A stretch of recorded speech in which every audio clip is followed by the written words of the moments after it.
Hello, everyone. My name is Abdullah Alyami. I'm honored to be part of this event today. And a few months ago, I worked with the Redwood Energy on a project related to portable heat pump space heaters. And today I'll be sharing the results with you. So portable heat pumps are fairly new to most people. So we decided to explore them and collect some data. Um, the objective of this project is to test this new product and collect some data um, qualitatively and quantitatively. And the main three heat pumps that we chose were the Winter and the Haier and the Honeywell portable heat pumps. The goal is to encourage people to explore and see what other alternatives to gas heaters there are, and hopefully electrify their homes or move forward toward that direction. So the outline of this presentation, we're going to talk a little bit in general about general information about the description of heat pumps. I'm not going to dive deep into it. There are videos that on YouTube that could explain that. And then the site descriptions of the sites where we tested these heat pumps, and then the process of the data collection, and then I will present you with the result and then my recommendations. So there are three types of heat pumps generally, the ones that have air source, and then water source, and geothermal source. In our case, we will be talking about the air source, the heat pumps that extract heat energy from the ambient temperature. One important features of heat pumps is the coefficient of performance, or COP, which generally range between 2 to 4.5. This means that the heat pumps will produce as much heat energy as the electrical energy that it's using. Here's a picture of the setup of the heat pumps that we tested. On the left side, we have the Haier unit that was installed at CCAT, or Campus Center for Appropriate Technology, at HSU, on HSU campus in Arcata. And then in the middle, we have the Winter unit, and the far right, we have the Honeywell unit. All of these units were in the same city, up in Humboldt and Arcata, and the two sites are fairly close to each other. So here's some details on the setup and how these units look. As you can see, they get hooked up to the windows. Very easy hookup. You just hook up to the window and close the window on the panel that comes with it and seal it with a little bit of sponges that comes with it. Or as you can see here, we have some pillows and towels just to prevent cold air from coming in, since we're not closing the blinder all the way. The bucket here is for the condensated water. You could hook up this tube to the outside. Some of these units have water pump, some don't. In this case, the Winter unit does have a water pump, where the other two units don't. But here we just used very quick setup. You could just elevate it or not. If you have a water pump, you don't need to elevate it in our case here, and you just run it into a bucket, but you have to empty the bucket regularly, depending on the humidity in your home.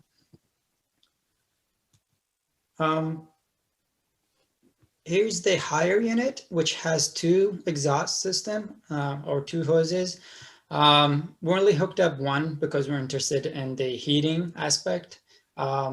The second hose is usually used or recommended to be used when you're in cooling mode, and I'll explain that later. Also, you can see in the back there are the vents to the evaporators, and there are other vents on the sides for the compressor, to cool the compressor. It's more visible here in this Honeywell unit. And the same setup here, we have the buckets to drain. In the other case where we had the Haier unit, we elevated the the unit a little bit so it drains down without using a hose. But you can see here, this is where the water is draining out of. Here's some specifications. This is from the manual for these units, the models and their dimensions. The weight of the units matters. If you're moving them up or down stairs, that would matter. But if it's on the same level, these units have wheels, you could just drag them and it's very easy to move around. Another important, or two important features are the airflow, the CFM of these units, the cubic feet per minute, how much air or how the units output. And these matters because it's increased the capacity of the heating of your space. As we can see here, the winter unit has a very high CFM in relation to the other two. Also, the noise level is important as well. These units have all the parts inside that you see in any other heat pumps, where the condenser and the compressor are outside, and one of the fans. But in this case, they're all in one unit inside, so noise level is very important. Site descriptions, so they're all in the same city and the same climate, and we were testing them around the same time. The winter unit and Honeywell, we were testing in the same house, and the house was located within a dense, within a location where there's high density of redwood trees. So that contribute to the humidity of the house. The third unit, which is the higher unit, was installed at CCAT, which has more open space, less trees around, therefore less humidity. And humidity is important because that contributes to the amount of water or condensated water that the units produce. The units were installed in a living room in each house, and they're open to hallways and other rooms, kitchen areas, and it's in some cases the Honeywell on the winter unit were installed in a house with a very high ceiling. So it's kind of heating, these little units are heating the whole house. The CCAT had a medium ceilings, and the house I lived in was very high ceilings, and that kind of it affects the amount of time where the hot air will circulate around the house. And site one, I would refer to that site one. That's where the Honeywell and the winter unit were installed. We had a gas heater, and the other site at CCAT, they had a wood stove as the main heater. Here's a map. This is site one, where the Honeywell and the winter units were installed. Very dense area with redwoods. And the second location is here, CCAT, which is less redwood density. Data collections. For the winter and the higher unit, they were installed around the same time, kind of, which is, there was a lot of rain during that time. The temperature wasn't as hot as later on in March. But the major difference is that the winter unit and the Honeywell were tested for about a week qualitatively, and then for another week quantitatively, where we collected some actual data. The higher unit was tested over a whole period of a month. Winter and higher, as you can see, the day temperature ranges between 40 and 50, and the nights 35 to 40 Fahrenheit. And the Honeywell was installed later on, and for some reason it was higher temperature during that testing time, and also it wasn't raining. The heat pumps were used mostly during the day, 5 a.m. Sometimes we turn them on around 8, 7 a.m. Depends on the day, and we run them until 10 or 11 p.m. at night. There are a few cases where we turn the units overnight just to see if we can use them as regular heaters, and they perform very well. At CCAT, we believe they ran the higher unit for multiple nights in a row. And there are Excel sheets with details on data.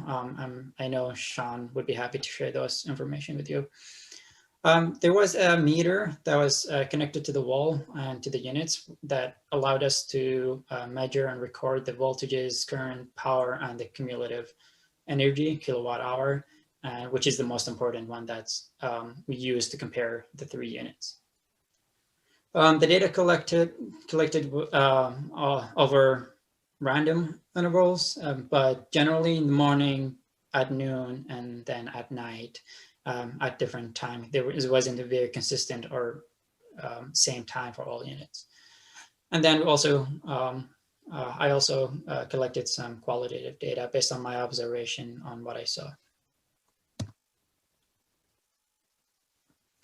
The result.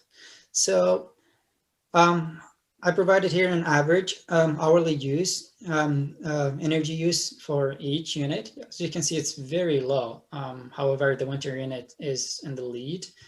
It's only 1.08 kilowatt hour. It's very low. And using the average cost here, 0.18 cents an hour. We use the Arcata rate, which is 0.17 cents per kilowatt hour. I put the average number of hours that the units ran per day here, just for your information, because these units weren't operating at the same time. It wasn't a very controlled setting, but on average, like 14, 11, and like higher was the most hours per day, 17 hours. A visual representations of the results. As you can see, winter wasn't on the lead in terms of cost, but also like energy usage. And then they followed by the Haier and the Honeywell. During the experiment, the winter unit had a hiccup where an ice formed inside and started getting blown out through the exhaust. But it didn't damage the unit or anything. It's just like a minor leak happened. Water just was dripping outside of the exhaust pipe. We turned it off for an hour, turned it back on, and the unit was just fine. But that I believe the ice was related specifically to the humidity of the house.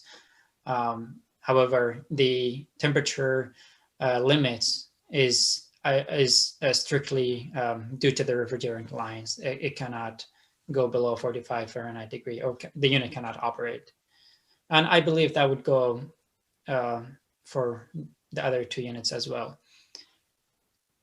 Ambient temperature, we went over that. The units ran at 70 degrees Fahrenheit. The Haier was a little bit higher, those because the co-directors at CCAT wanted it a little bit more warm. The unit had a timer on the remote control. You can turn it on or off, set the timer on it. The unit will have to be running for you to set the time off, like in how many hours do you want it to turn off. And if you want it to turn on at a certain time, then you have to set it the time on while the unit is off. Number of exhaust system, there's 1 for the Honeywell in the winter and 2 for the Haier unit. And the trick with these exhaust system is that some people like them and some people didn't. From our experience and our experiment, that we didn't really care about 1 or 2 because we were using the unit for heating and we were in a much colder climate. And the pipes, the secondary pipe is used to cool the compressor. So it pulls outside air to cool the compressor, where one exhaust system will use the indoor air to cool the compressor and blow it over the compressor and then blow it out. So The issue is like with two exhaust system, you're introducing more leakage point for outside air to get in, or temperature, and you will lose energy. And also you're introducing another surface area, like a secondary pipe, and those surface areas are huge. The pipes are big. So that's kind of a down point for having two exhaust pipes. And they're only necessary, based on my research, that during cooling mode, when the temperature is like 80 or 90, and then you're cooling your house, the compressor will get really, really hot. So you need to cool it. So you don't want to use the indoor air that you already cool to cool your compressor. But in our case, we were using heater, and we didn't really need an extra pipe. And so the inside or indoor air was sufficient enough to cool the compressor.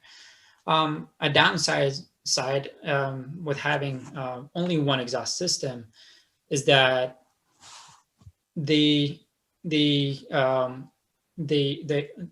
unit will pull air from indoor to cool the compressor, which could lead or will lead to negative pressure inside the house, and therefore the outside air will get in through the cracks in windows and doors and stuff like that. But it is much more, or it's better than having another exhaust system that bringing outside door in and introducing another service and more holes in the windows that you have to deal with. The thermostats on the units weren't that great in general, but they were good, or like better than the Honeywell, the Winter. So the Haier and the Honeywell were better. They would, if there's a change in temperature, would say like 5 degrees or more, then the unit might turn the compressor for a split of a second and turn it back on. But other than that, the unit was running on like consistently. And I believe that's due to that the thermostat was located inside the unit, and its localized temperature, it's kind of get confused. It's probably not that accurate, because I had another thermostat outside in the room. And there could be a solution for that. I will talk about this later on. In terms of water discharge from the condensation, the winter unit had a pump, or you could use gravity, but having a pump feature is very nice, because you could just hook it up outside and let the pump the water out, and you don't have to empty the bucket, or you don't have to elevate the unit up and then like through the window or like in a bucket. So which is the case for the Haier or the Honeywell. That was a downside for those two units. Water produced from condensation during those times of testing. The house I lived in, where the Winter and the Honeywell were installed, had a high humidity. So the Winter unit produced about 3 gallons per day, but it was really humid. And we installed the Winter and the Haier unit during the rainy time of the year, and it was really humid in the Redwoods. The Honeywell, although it was installed in the same house as the Winter unit, it was during a dry time or drier time, and it was warmer temperature. So there wasn't much water going on, or humidity in the air. Responsiveness to remote control, it was okay on the Winter, but the Haier and the Honeywell were much more responsive to changing temperature, or like using the remote control to control the unit. Meeting higher load, the CFM, which I pointed out earlier, the Winter unit had the highest, which is about 292 CFM, where the other two units were about 190. So that's a huge difference in terms of heating up space, especially the testing sites. The houses were huge, and they were heating not only just one room, they were heating the entire house, because it was open. They were located in the living room and heating up the whole space. Noise level, I put like a rank here from 0, the least, or no noise, and 10 is the highest noise. Winter unit had the lowest noise, and the higher and Honeywell were higher, and that was due to the compressor noise. So for the winter, it was more of a fan noise, and it was much more tolerable than hearing the compressor noise on the Honeywell and the higher units, which is just a high frequency, and it was annoying for my experience and people who lived at the house. That they commented that the compressor noise was much more annoying than having a noisy fan. Testing period, we have them here. We tested at the end of February and beginning of March, and the Honeywell was later on in March.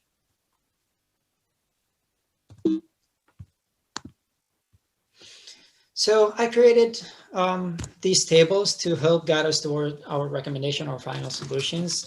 Key points for each unit. For the Honeywell, the best features were the responsiveness to temperature fluctuation. It wasn't that great, but it was better comparison to the winter. And only one exhaust system, which uses, there's less energy loss from having two exhaust systems. Poor features here is the low CFM. It wasn't blowing as much air as the winter unit. The vent location was at the top, and we already know that warm air naturally would rise up. So having the vent at the top causes the unit to work even harder to distribute that hot air or to warm up the house. It would take time for the house to warm up. And it has a louder compressor noise and fan. Some missing features is the inverter and the defrost cycle in case of ice formations. The remote thermostat for a better accuracy. I think the thermostat should have been on the remote controller, not inside the unit. And the water pump, the Honeywell did not have a water pump, so you would have used gravitation or gravity. The higher unit has similar features. Best feature is the responsiveness to temperature fluctuations within like 3 to 5 degrees, which is really good. The poor features is the low CFM, the vent location. It had a louder compressor, like same as the Honeywell, but it also had 2 exhaust system, which is inefficient. You would lose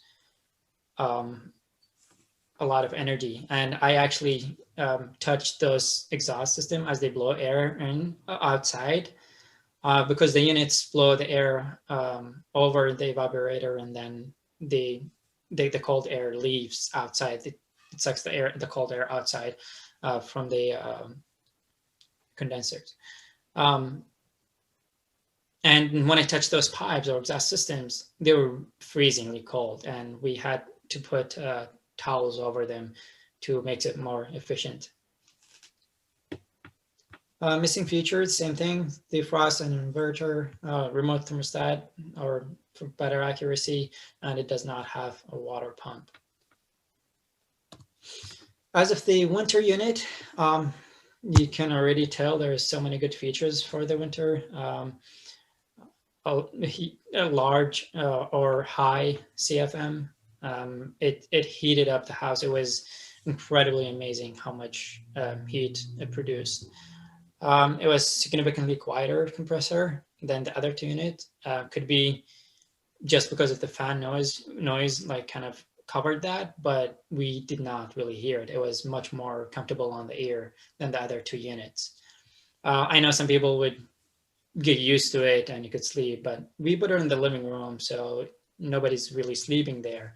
But if you want to put it in your bedroom, that's another case. If you're a light sleeper, it had a water pump, which was a really amazing feature. So you don't have to worry about emptying a bucket every time. Although we use that water to water plants, but you don't want to be keeping an eye. Yeah. It had 1 exhaust system, so less energy loss. And some of the poor feature is that limitations that where it should operate. And shouldn't operate under 45 degrees, which sometimes get below that temperature in Humboldt. But I believe that would be the same for any other units or portable units. It was an accurate thermostat, which is the same thing for the other units, but it was more noticeable on the winter unit, where it just ran the entire time. Oops. And also the vent location, which is the same for the other two units. I don't know why they put it at the top. It's kind of weird. And also missing features, the inverter or defrost cycle. And also I wish that the thermostat were on the remote controller. So in terms of recommendations, the winter unit outperformed the other two units by far, which is, it gave us, it's met its purpose. So it heated up the house. The gas heater actually in our house turned off. Like it would turn on in the morning, usually 7 to 9, 7 to 8 for 1 hour, 2 hours, and then it's off the whole day. The heat pump will just pick it up from there and just keep heating up the house. And there were some cases where we had to turn it off because it was just too hot. And you could install it in large spaces, and I believe it would perform even better if it's in a recommended size from the spec sheet. High CFM, which is provided that heating capacity, included a water pump, low energy usage, and has a single exhaust. So those are the best feature and the reasons that I think the winter unit is the best out of the other two, out of all the three units. As for other recommendations, I would install the higher unit and the Honeywell units, just to be fair, and the smaller size units or medium size, because that's what these units were made for, not to heat up an entire house, and then evaluate them. Elevate the units and connect the drain pipe outside, so you don't have to empty a bucket. Maybe install them in a basement, since the warm air would rise. That may not be that efficient, but experiment with that and put them in a basement and open the door to the basement if your basement is connected to the main house through a door or something. One of the best features for these units is just it's a cooling and heating in the same unit, and also had other two features, which is a fan mode and the dehumidification mode. So you got 4 in 1. But most importantly is the heating and cooling in one unit. Other recommendations for manufacturers for the future: placing the vent on the side. Doesn't matter if it's a top, middle, or bottom, but on the side will be better. So it blows the air horizontally instead of upward, because we had to use some, turn the ceiling fans or put fans on the second floor in my house to blow that warm air down and heat up the house much better. And the thermostat should be an external thermostat, not part of the main unit. With that being said, all three units outperformed very well, and they met the expectations and beyond. I would recommend experimenting with them and using them. So it was a really nice opportunity to test these units, and look forward to electrifying in our houses. It was an honor to work with Redwood Energy, and I thank you for giving me this opportunity. I would also like to thank the Hawkins family for allowing us to use their homes to test these products, and the CCAT co-directors as well, to help us with collecting these data and testing these units. Thank you so much for listening, and I'll leave the question to Sean to answer. And if there are questions that couldn't be answered, please reach me by email or send those questions to Sean, and he will forward them to me, and I will answer those. And thank you so much, and enjoy the rest of your day.